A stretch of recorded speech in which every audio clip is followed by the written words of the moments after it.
పెట్టి దానంబు సేయక తాను తినక లెస్స దాచుగాక తేనెటీగ కూర్చి తెరువరికీయగా విశ్వదాభిరామ వినురవేమ. భావం: సంపాదించిన డబ్బును దానమన్నా చేయాలి లేదా తాను తినాలి. ఈ రెండూ కాకుండా దాచిపెట్టడం వల్ల ఎలాంటి లాభం లేదు.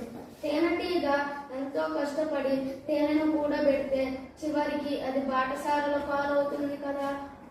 పుత్రోత్సాహము తండ్రికి పుత్రుడు జన్మించినప్పుడే పుట్టదు.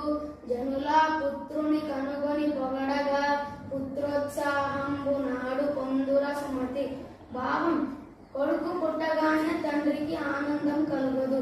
ప్రజలు తన కొడుకు గొప్పతనాన్ని చూసి పొగిడినప్పుడే తండ్రికి నిజమైన ఆనందం కలుగుతుంది.